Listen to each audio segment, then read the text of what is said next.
Hello बच्चों, कैसे हैं सब? बेटा आज कर रहे हैं चैप्टर 2 रिलेशन एंड फंक्शन। ठीक है, it's very very important chapter. जब आपको बोला जाता है कि इंपॉर्टेंट चैप्टर है तो उसको माना करो कि यार वो इंपॉर्टेंट चैप्टर है।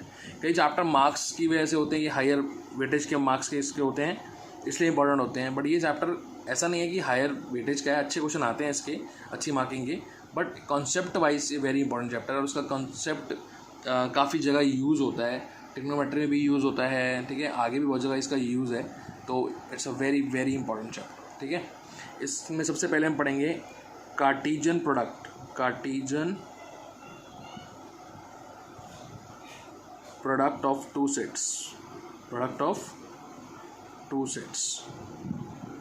जो बच्चों ने डायरेक्ट इस चैप्टर को ही ऑन कर लिया है, जंप कर लिया है, तो मेरा तो एडवाइस ये है कि बेटा पहले सेट्स की जानकारी अच्छे से ले लो।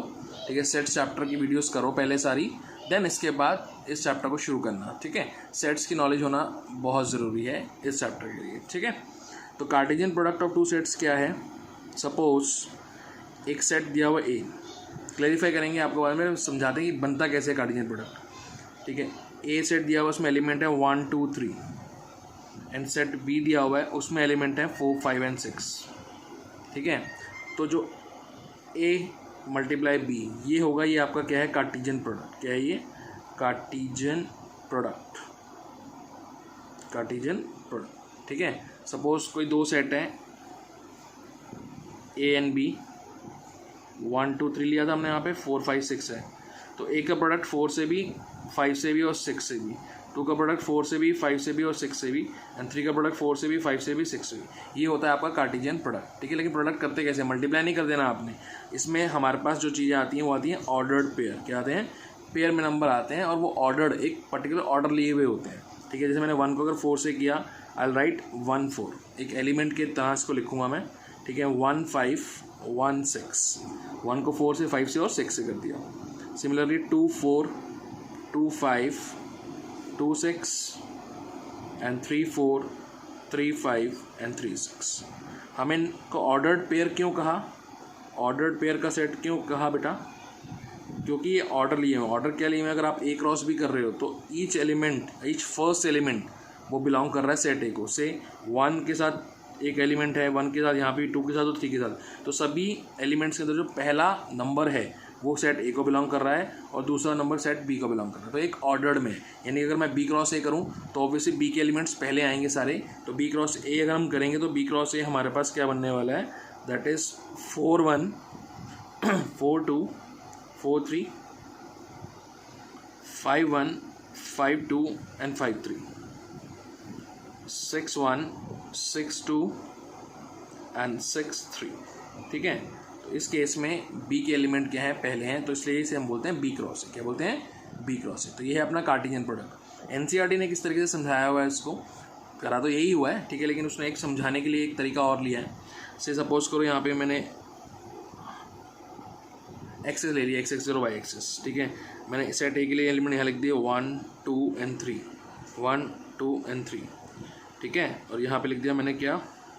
4 5 एंड 6। ठीक है, अभी हम ए क्रॉस बी निकाल रहे थे। ठीक है, ए क्रॉस बी, तो ये पैरेलल जाएगी इधर, लाइक ऐसे 2 3, ठीक है, 4 5 एंड 6। तो ये जो एलिमेंट जहाँ पे इंटरसेक्ट किया, ये क्या है? 1 4 है। ये एलिमेंट आपके पास क्या है? It's 1 5, it is 1 6। ठीक है, and this is your 2 4 2 5 and it is your 2 6। ठीक है, दिस इज योर 3 4 3 5 एंड 3 6। ठीक है, अगर हमारे को बी क्रॉस ए निकालना था तो हम लोग बी के एलिमेंट इस तरफ लेंगे यहाँ पे और ए के एलिमेंट यहाँ लेंगे, तो बी क्रॉस से आ जाएगा। इसको एक्सेस मैंने बोला, लेकिन एक्सेस से रिप्रेजेंट नहीं किया है एनसीईआरटी ने। इसको एक्सेस नहीं दिखाया कि इसको एक्स एक्सेस वाई एक्सेस नहीं दिखाया। क्यों नहीं दिखाया बेटा? क्योंकि सेट तो बेटा किसी के नाम से भी बन सकते हैं। जैसे अगर मेरे को एक सेट दे दिया डी ई एफ, उसमें एलिमेंट है, ठीक है, और एक सेट दे दिया मुझे बी, उसमें है पी क्यू आर, तो अब मैं यहाँ पे इसको अगर एक्स एक्सेस वाई एक्सेस मानूंगा तो मैं रिप्रेजेंट कैसे कर पाऊंगा? इन सेट्स को मैं रिप्रेजेंट नहीं कर पाऊंगा। तो आपने इसे एक्स एक्सेस वाई एक्सेस नहीं माना, सिर्फ ये लाइन है बेसिकली, ये भी एक लाइन है, इसमें हमें एक वैल्यू ले ली हमने जिस सेट को हमने पहले रखना है उसमें और सेकंड सेट को यहाँ रख दिया, तो ए क्रॉस बी हमने करके इसे निकाल लिया। ठीक है, तो रिप्रेजेंट ये एक्स एक्सिस और वाई एक्सिस की लाइन नहीं कर रहे हैं। ठीक है बच्चा, तो ए क्रॉस बी अगर यहाँ पे अगर करना है तो डी ई एफ यहाँ रख लो, आप पी क्यू आर यहाँ रख लो, जहाँ पे इंटरसेक्ट करेंगे आपके एलिमेंट्स आपको पता लग जाएंगे। एनसीईआरटी का समझाने का तरीका था इसका। ठीक है, ओके गाइस, आपको ए क्रॉस बी के बारे में समझाया हमने, कार्टेशियन प्रोडक्ट और टू सेट्स के बारे में। इसके पीछे थ्योरी क्या है, थोड़ा थ्योरी भी देख लेते हैं। वो कहता है कि कार्टेशियन प्रोडक्ट होता क्या है, it is given two non empty sets से ए एंड बी। ठीक है, the Cartesian product of set A and set B, the Cartesian product of set A and set B, set A and set B, that is क्या बोलते हैं इसको, A cross B बोलते हैं ना। ठीक है, is the set of ordered pairs, बताया था मैंने आपको, ordered pair मिलते हैं इससे। क्या मिलते हैं, तो ordered pairs of किसके, elements from A and B, from set A and set B. ठीक है, तो इसका मतलब क्या होगा, इसकी डेफिनेशन होगी A cross B is always B, इसने सेट बिल्डर फॉर्म में दिखा रखा है इसको कि that A and B such that A always belongs to set A and element B always belongs to set B. अगर आपने ए क्रॉस बी, इससे उल्टा हो जाएगा बी क्रॉस ए का, बी क्रॉस ए में क्या हो जाएगा, that two elements A and B belongs to, when A belongs to set B and B is belongs to set A. ठीक है बच्चों, ओके, ये है आपकी कार्टेशियन प्रोडक्ट की डेफिनेशन और ये कार्टेशियन प्रोडक्ट को मैथमेटिकली लिखने का तरीका है। ठीक है, तो यानी कि पहला एलिमेंट हमेशा पहले सेट को बिलोंग करेगा। कार्टेशियन प्रोडक्ट में एक ए इंटू बी निकाल रहे हो आप, तो जो पहले एलिमेंट्स होंगे ऑर्डर्ड पेयर के अंदर वो सभी एलिमेंट्स सेट ए को बिलोंग कर रहे होंगे और जो दूसरे एलिमेंट होंगे वो सेट बी को बिलोंग करेंगे, तब बनता है वो ए इंटू बी, ए क्रॉस बी। ठीक है बच्चों, तो कार्टेशियन प्रोडक्ट की आपको डेफिनेशन क्लियर हो गई एंड कार्टेशियन प्रोडक्ट निकालना आ गया आपको। इसमें कुछ ऑब्जर्वेशंस हैं, वो देखते हैं कि इसको ऑब्जर्व करके हम क्या क्या चीज़ निकाल सकते हैं। 1 मार्कर्स में बहुत सारे क्वेश्चन बन के आ सकते हैं उसमें से। ठीक है, चलो वो देखते हैं। देखो बच्चों, फर्स्ट ऑब्जर्वेशन देख रहे हैं, क्या ऑब्जर्व कर सकते हैं हम लोग। हमने इसमें यहाँ बोला था given two non empty set. ठीक है, लेकिन यहाँ पे कहता है अगर इफ़ ईदर ए और B is a empty set, then A cross B is always equals to 5। बड़ा समझो इस चीज़ को, क्योंकि देखो आपके पास ए क्रॉस बी आपको क्या देता है, आपको ऑर्डर्ड पेयर के सेट मिलता है। आपको क्या मिलता है, ऑर्डर्ड पेयर के सेट मिलता है। सारे जो एलिमेंट्स मिलते हैं वो ऑर्डर्ड पेयर में होते हैं, उनका एक सेट मिलता है। उनको क्या मिलता है, एक सेट। जब अगर हमारे पास मान लो एक सेट है ए 1 2 3, ठीक है, और एक सेट बी है वो नल सेट को डिफाइन कर रहा है या 5 को डिफाइन कर रहा है, तो इससे कोई ऑर्डर्ड पेयर बन सकता है, नहीं बन सकता ना। तो यानी कि इसका जो ए क्रॉस बी आने वाला है वो क्या आने वाला है, 5। कोई ऑर्डर्ड पेयर हमारा बन ही नहीं सकता इससे, तो दैट्स वाई इसका आंसर हमेशा क्या होगा, 5। ठीक है, ओके। ऑब्जर्वेशन नंबर 2 क्या कहता है, वो कहता है व्हेन ए और बी, ईदर ए और बी इज इनफाइनाइट सेट, कि दोनों में से कोई भी एक सेट जो हो वो क्या हो, या तो दोनों या फिर एक सेट जो हो इनफाइनाइट हो, क्या हो, infinite sets, then A cross B will be an infinite sets. ये तो सिंपल सी चीज़ थी यार, कि अगर आपके पास एक ऐसा सेट है ए जिसके अंदर इनफाइनाइट नंबर्स हैं, इनफाइनाइट नंबर्स दिए हुए हैं, और सेट बी में चाहे तो मान लो कि एक सिंगल एलिमेंट दिया हुआ है, अगर आप उसको मल्टीप्लाई करोगे, ए क्रॉस बी करोगे, तो आपको इनफाइनाइट नंबर से उसको पेयर बनाना पड़ेगा उसके साथ, तो इनफाइनाइट नंबर्स ही आएंगे आपके पास। तो यानी कि अगर कोई भी दोनों में सेट में एक ऐसा सेट है या दोनों सेट ऐसे हैं जो इनफाइनाइट एलिमेंट के सेट हैं, तो आपके पास ए क्रॉस बी भी क्या होगा, इनफाइनाइट एलिमेंट का सेट होगा। ठीक है, इसका कोई सिंबलिक फॉर्म नहीं है, जैसे इसका सिंबल दे दिया मैंने, तो सिंपल है, आपको ये पता लगनी चाहिए चीज़ कि दोनों में से एक भी सेट अगर इनफाइनाइट सेट होता है तो आपको पता है कि क्या लिखना है आपने, कि वो उसका क्रॉस भी होगा, जो उसका कार्टेशियन प्रोडक्ट होगा वो भी क्या होगा, एक इनफाइनाइट सेट होगा। ठीक है, ऑब्जर्वेशन नंबर 3 वो क्या कहती है, कहता है two equal ordered pair, two equal ordered pair या टू इक्वल ऑर्डर्ड पेयर दो पेयर कभी इक्वल हो सकते हैं, जैसे सपोज एक एक्स और वाई है और यहाँ पे मैंने ले लिया 5 और 6, ठीक है। तो अगर दो इक्वल दिया हुआ है कि यार ये दोनों इक्वल हैं, तो मुझे पता है यार एक्स की वैल्यू क्या हो जाएगी 5 हो जाएगी और वाई की वैल्यू क्या हो जाएगी 6 हो जाएगी, क्योंकि पहला पहले वाले से बिलोंग करेगा, दूसरा दूसरे वाले का। यानी कि दो ऑर्डर्ड पेयर जब इक्वल हो सकते हैं तो उनकी वैल्यू भी क्या हो जाती है, इक्वल हो जाती है, ठीक है। ऑब्जर्वेशन नंबर 4 कहता है कि अगर एक सेट है ए, उसमें नंबर ऑफ एलिमेंट्स हैं पी, एक सेट है बी, उसमें नंबर ऑफ एलिमेंट्स हैं क्यू, तो हमेशा ध्यान रखना कि ए क्रॉस बी सेट में पी इंटू क्यू एलिमेंट्स होंगे। कितने होंगे, पी इंटू क्यू एलिमेंट्स। से यहाँ पे कितने एलिमेंट थे 3, यहाँ पे कितने एलिमेंट थे 3, तो यानी कि number of elements in set A is 3, number of elements in set A is 3 and number of elements set in set B is also 3। तो आपके पास number of element A cross B में कितने आने चाहिए, तो बाय द डेफिनेशन 9 आने चाहिए। चेक करो 1 2 3 4 5 6 7 8 9, ठीक है। तो ये ऑब्जर्वेशन ध्यान रखना। फिफ्थ एंड लास्ट ऑब्जर्वेशन क्या कहती है इसकी, बेटा ये है ऑर्डर्ड ट्रिपलेट के बारे में।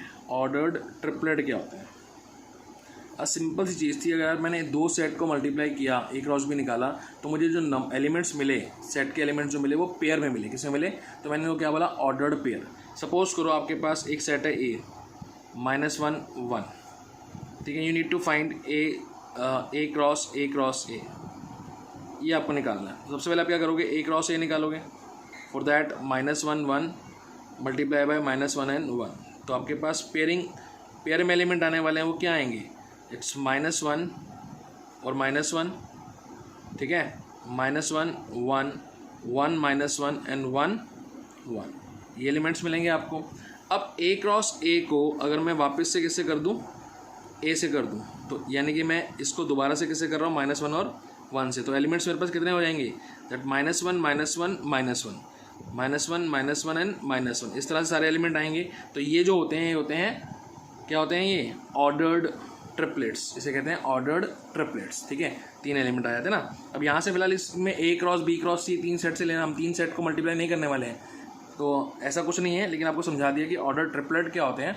ऑर्डर ट्रिपलेट क्या होते हैं, जब एक पेयरिंग वाला सेट जो है एक और से एक मल्टीप्लाई हो जाए तो उसे ऑर्डर ट्रिपलेट कहते हैं, ठीक है। ओके, कुछ क्वेश्चंस करते हैं, उससे पहले कुछ एग्जांपल देखते हैं। एक सबसे पहले एग्जांपल इसी पे बेस्ड है, एक बहुत ही इंपॉर्टेंट एग्जांपल है, छोटा सा उसका आंसर है, लेकिन उसकी समझना जो है उसमें चीज़ें काफ़ी अच्छी चीज़ें समझने के लिए भी हैं, ठीक है। एग्जाम्पल नंबर 5 देखते हैं पहले आपकी बुक का। एग्जाम्पल नंबर 5 देखो guys, if R is a set of all real numbers, what do Cartesian products R cross R and R cross R represent. हम डायरेक्ट इसका आंसर बताते हैं, आपको 1 मार्कर में है, लेकिन इसको समझना बहुत ज़रूरी है, ठीक है। से बात करते हैं R क्रॉस R की, बात करते हैं रियल नंबर्स की। बच्चों रियल नंबर्स मैंने आपको सेट्स फर्स्ट चैप्टर में ही समझाया था, ठीक है। जितने भी नंबर प्लॉट हो सके नंबर लाइन पे वो रियल नंबर्स होते हैं, और रियल नंबर्स के बारे में आपको मैंने सारा गैलेक्सी बना के भी दिया था, ठीक है। तो जितने भी नंबर्स लाइन पे आएंगे रियल नंबर लाइन पे, वो सारे क्या होंगे, रियल नंबर्स होंगे, ठीक है। अगर ये सपोज ये एक्स एक्सिस को रिप्रेजेंट कर रहा है, तो यानी कि इस पर कितने नंबर हो सकते हैं, आपको सर इनफाइनाइट नंबर हो सकते हैं, बिल्कुल ठीक। इस पर्टिकुलर लाइन पे एक्स की कितनी वैल्यूज़ हो सकती हैं, इनफाइनाइट वैल्यूज होती हैं जो कि रियल है। सिमिलरली वाई सेट के लिए अगर मैं वाई एलिमेंट के लिए मैं अगर ये वाई एक्सिस ले लूँ, तो इस पर भी क्या हो सकता है, नंबर ऑफ इनफाइनाइट वैल्यू हो सकती हैं। सपोज करो यहाँ पे अगर ये 1 लिया मैंने और ये 1 लिया, तो ये पॉइंट बनेगा 1 और 1, ठीक है। मैंने -1 यहाँ लिया और ये -1 है, तो ये बनेगा -1 और -1। मैंने यहाँ पे 4 लिया और यहाँ पे 3 लिया, ठीक है, तो ये बनेगा आपके पास 4 और 3। इस तरह करते करते इस पूरे प्लेन पे, इस पूरे जगह पे कितने पॉइंट्स आएंगे, इनफाइनाइट पॉइंट्स आएंगे। क्या आएंगे, इनफाइनाइट पॉइंट्स आएंगे, ठीक है। तो सिंपल सी चीज़ है कि इनफाइनाइट ये जो चीज़ें बन रही हैं ये क्या है, सारे ऑर्डर्ड पेयर ही तो हैं कि एक्स की वैल्यू पहले ले रहे हो, वाई की वैल्यू पहले ले रहे बाद में ले रहे हो। तो इनफाइनाइट ऑर्डर्ड पेयर जो होते हैं बेटा, वो क्या करते हैं, gives you infinite coordinates, infinite coordinates of infinite points, infinite points। तो कहने का मतलब ये हुआ कि इसमें बहुत सारे ऑर्डर पेयर बनेंगे, infinite number of order pairs बनेंगे, और वो सारे क्या होंगे, कोऑर्डिनेट्स ही तो होंगे, एक्स और वाई की वैल्यू ले रहे हो तो एक्स और वाई की वैल्यू कोऑर्डिनेट्स होंगे, कोऑर्डिनेट्स किसके होंगे, पॉइंट्स के। तो यहाँ पर डिफरेंट डिफरेंट जगह पे बहुत सारे पॉइंट आ जाएंगे, यानी कि इनफाइनाइट नंबर ऑफ पॉइंट्स आ जाएंगे। तो यानी कि आर क्रॉस आर हमें क्या दे रहा है, आर क्रॉस हमारे को दे रहा है set of infinite points, set of infinite points. और इन सभी पॉइंट्स से मिलके जो चीज़ बनेगी वो एक तरह से आपका कार्टेशियन प्लेन ही तो है, उसको क्या कहते हैं, टू डायमेंशनल प्लेन। क्या कहते हैं, टू डायमेंशनल प्लेन। तो यानी कि आर क्रॉस आर रिप्रेजेंट कर रहा है all points in two dimensional plane, Cartesian plane भी बोल सकते हो, ठीक है ना। तो अगर आपको डायरेक्ट यहाँ से लिखवा देते तो भी कोई दिक्कत नहीं थी, तो 1 मार्कर में लिखना तो आपको इतना ही है, ठीक है, लेकिन समझो इस चीज़ को कैसे हुआ वो, ठीक है, क्लियर हो गई बात, ठीक है। नाउ वो कहता है R cross R cross R. बेटा ये जो चीज़ें हैं थोड़ा सा 3D कॉन्सेप्ट है जो आपने इस साल पढ़ना ही है वैसे तो, ठीक है, तो वो पढ़ेंगे ही हम लोग। तो ये 3D कॉन्सेप्ट है, 3 डायमेंशनल ये बना दिया मैंने। सपोज एक्स तो पहले ही था आपके पास, ये वाई, और आपके पास ये क्या हो गया, ये जेड हो गया, ठीक है, ये क्या हो गया, जेड डैश हो गया, ये एक्स डैश और ये वाई डैश, ठीक है। तो यानी कि यहाँ पे बहुत सारे पॉइंट्स होंगे, ये एक्स की जो वैल्यू होंगी इनफाइनाइट रियल नंबर्स, वाई की value infinite real numbers, and Z axis पे क्या होंगे, इनफाइनाइट रियल नंबर्स, ठीक है। तो हमारे को यहाँ से जो चीज़ मिलने वाली है वो क्या मिलने वाली है, यहाँ से मिलेगी इनफाइनाइट ऑर्डर ट्रिपलेट्स। 3 वैल्यू आ गई ना, तो order triplets gives you infinite coordinates of infinite points, ठीक है। तो यानी कि r क्रॉस r हमारे को क्या रिप्रेजेंट करेगा, r हमारे लिए क्या रिप्रेजेंट करेगा, ऑल पॉइंट्स इन 3D स्पेस बोलते हैं इसको, क्या बोलते हैं, 3 डायमेंशन को क्या बोलते हैं, स्पेस, ऑल पॉइंट्स इन 3 डायमेंशनल स्पेस, ठीक है।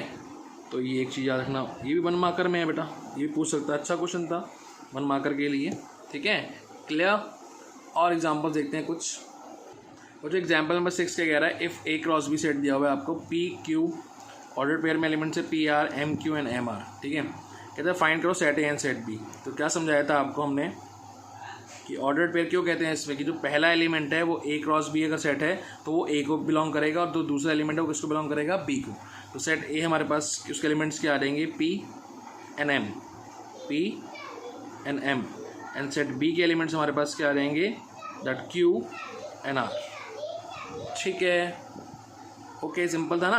अगर इसको क्रॉस प्रोडक्ट करोगे तो यही तो आएगा, कार्टेशियन प्रोडक्ट यही बनेगा इसका। तो जो पहला सेट है, जो पहला एलिमेंट है सेट ऑर्डर्ड पेयर में, वो सेट फर्स्ट सेट को बिलोंग करेगा, और जो दूसरा एलिमेंट है ऑर्डर्ड पेयर में वो दूसरे सेट को बिलोंग करेगा, तभी बनता है ए क्रॉस बी। फर्स्ट को सेकंड से मल्टीप्लाई करते हैं हम लोग, ठीक है। चलो एग्जाम्पल नेक्स्ट है आपके पास 5 तुमने कर लिया, ठीक है। कहता है if P is equals to 1 2, ठीक है, form the set P cross P, triplet निकालना है। ये भी मैं करा चुका हूँ, वैसे तो खुद ट्राई कर लेना एक बार, एग्जाम्पल 4 हो ही जाएगा, ठीक है। या कर लेते हैं, चलो यार, P क्रॉस P यानी कि 1 2 और 1 2 करो, इट इज़ 1 1 1 2 2 1 एंड 2 2, ये ऑर्डर्ड पेयर मिल गया आपको। नाउ P क्रॉस P ऐसा कुछ निकालना है, ठीक है। तो यानी कि हो गया 1 1 1 2 2 1 2 2, ठीक है। इसका किससे, 1 और 2 से वापस। तो करो P cross P, that is 1 1 1 1 1 2, 1 2 1 1 2 2, 2 1 1, 2 1 2, 2 2 1 and finally 2 2 and 2, ठीक है।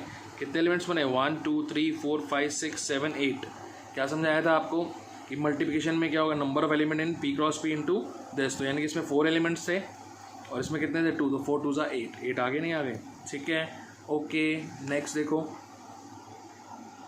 ओके गाइस, थर्ड एग्जाम्पल है आपका, सेट 3 सेट दिए हुए हैं ए बी सी और आपको कुछ वैल्यूज़ लिखनी है ए क्रॉस बी इंटरसेक्शन सी।